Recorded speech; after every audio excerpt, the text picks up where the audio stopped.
罗马的另外一个世界奇观——罗马万神殿，超级大的一个这种圆顶的建筑。这个呢，也是最大型的这种圆顶建筑，世界上最大的巴洛克式的喷泉之一。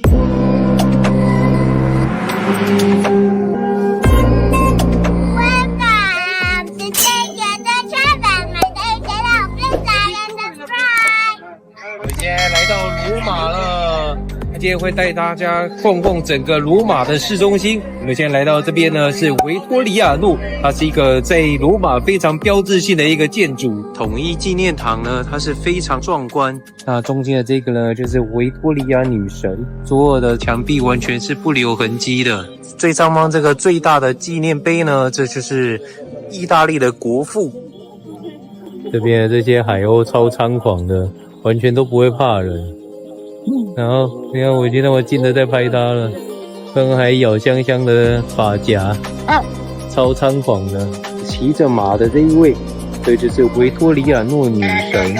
看一下他们这里的建筑，全部都是采这种古罗马式的建筑风格，传承了罗马的这种经典的建筑。非常的壮观，对吧？看一下罗马的城市，这样一眼望过去，全部都是这种大大小小的圆顶建筑，超漂亮的。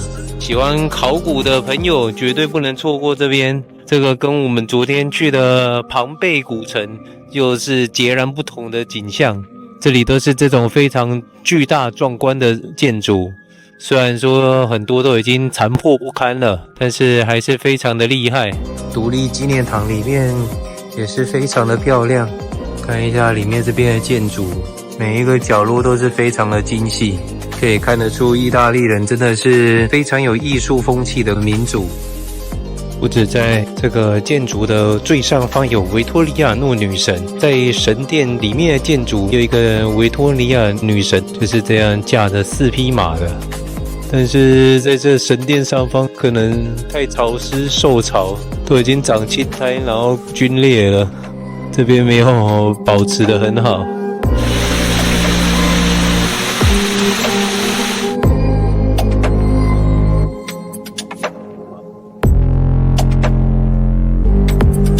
走到后方这边呢，这边还有一个咖啡厅，这里呢就可以看到整个古罗马广场。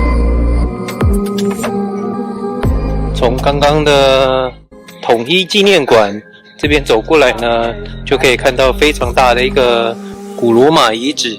这里呢，这边这一区是图拉真广场，然后还有一根这个看起来像是古埃及的石柱，这是图拉真石柱，以前也是一个古老的神殿，原本应该是非常大的一个规模的，而且现在全部都已经摧毁了，没有再做任何的修建。统一纪念堂那边呢，走大概5分钟的路程，就可以来到了老城区了。最主要就是要看这一个特雷维喷泉，整个罗马最受欢迎的一个地方。看一下有这么多人来这边朝圣。建立于18世纪中叶，当今世界上最大的巴洛克式的喷泉，在这边呢有一个小故事，可以看得到很多的硬币在里面。相传是说，如果你在这边投一个硬币，保证你会重返罗马；那如果你在这边投2个硬币呢，你就会找到你的真爱。如果投了3个硬币，就代表你的愿望会实现，像是结婚啊、生孩子之类的。这个意象呢是一个海神骑着4匹马，他就站在一个巨大的贝壳中间，超美的。漫步在罗马古老的城市，走到哪里都可以看得到这种中古世纪的建筑，古色古香的风味。来到这里一看这些就知道我们来到欧洲了，跟在北欧啊还是巴尔干的那种感觉就不太一样。意大利可以说是继古希腊之后非常强大的一个古罗马文明，一直延续到至今。哎呦，这边在做什么东西？蛋糕吗？冰淇淋？冰淇淋你怎么知道？奶酪？说是奶酪。优格就像这样啊，那边那样，像是冰淇淋的东西。Jelly。刚刚的喷泉呢，朝着万神殿的方向走。这边可以看到一间哈德良的神殿，这也是建立于公元100多年的时候。那它现今已经是作为罗马的证券交易所。再继续往前走一点点，就可以看到了，这个是古罗马的另外一个世界奇观——罗马万神殿，超级大的一个这种圆顶的建筑。这个呢，也是最大型的这种圆顶建筑，而且在当今呢，也是这种没有支撑的圆顶建筑，一直到现在，它已经有将近快2000年的历史了。古罗马人真的是非常神奇，感觉他们就像是外星人一样，竟然可以建造出这么神奇的建筑。这个也是保有最完整的一个罗马式的建筑。看一下它这外面的梁柱，看一下没有任何的立点去把它支撑的，竟然可以撑起这么大的一个圆顶，世界上最大的圆顶建筑。在早期的古罗马人呢，他们是还没有正式的在信仰耶稣的，是众神之神，所以这是万神殿，在里面有供奉着各式各样的神，超神奇的，已经将近2000年的古文物还可以保存的那么完整，那么的好，真的是很惊艳呢。古罗马人应该就是外星生物吧？怎么可以有这么强大的智慧？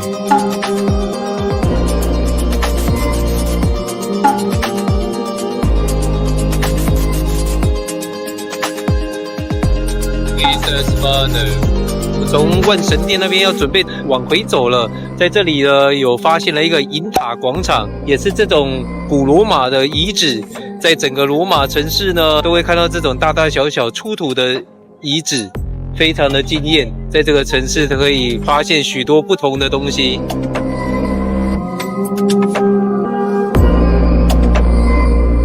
现在来到这个呢是耶稣堂，那也是一般我们常常会看到的圣母教会的这种主堂，那它就坐落在罗马这边。这个呢也是当今的第一个这种巴洛克式的门面的这种建筑。那大家回想一下，是不是跟很多个国家看到的这种教堂都有点雷同呢？它就是这样扁扁的这种门面，像是在澳门啊、马来西亚啊，甚至是在南美洲，很多都是以这种教堂的风格下去做建造的。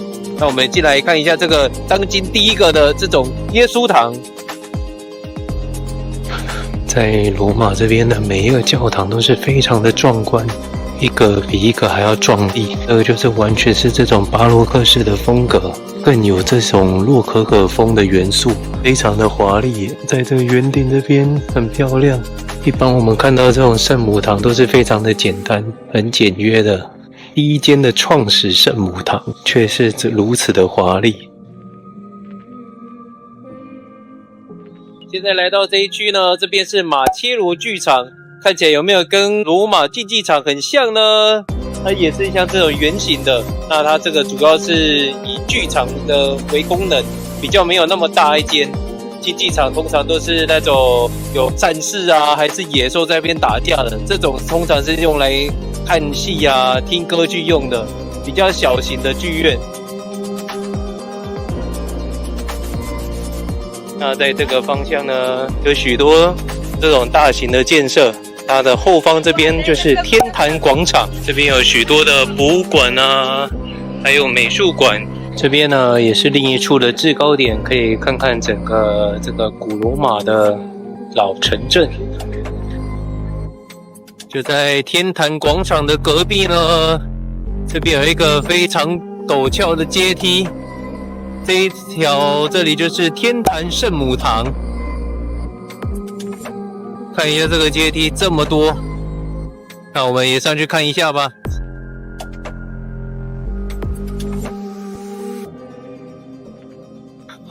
我就这样一鼓作气的直接一刀未剪的走上来了。看一下每个阶梯每8层就会有一个平台，都是有精心设计过的。那这里就是天坛圣母堂了，看一下它的这个顶端，超华丽的，果然是来到了天主教的圣地。每一个教堂都是美轮美奂、金碧辉煌，每一间教堂都是这样吓死人的美，而且都很壮观。如果你来到罗马只有1天，而且不幸没有买到罗马竞技场的票，那在这边呢也有一个马克西姆斯的竞技场，那这里是可以从这边一览整个竞技场的。那这个它是比罗马竞技场还要大。那这边这一区呢，这里就是双人马车竞技比赛的地方。这里是一个免费的景点，其实现在看起来更像只是一个公园而已，大家会在这边跑步啊、散步。那如果你是要参观它的这个竞技场的博物馆呢，它是在这个方向。从马切罗剧场这边呢，也有一个很有趣的景点，这里是真理之口。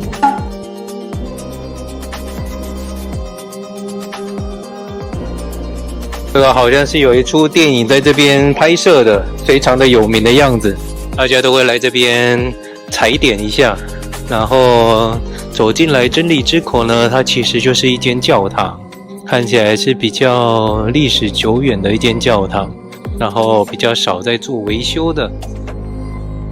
就在真理之口的正对面呢，这里就是胜利神海利克斯的神殿。就小小的一个而已，他也不能进去参观他的神像，只能在外面看看他的这个神殿。那我们现在就一路往回走咯。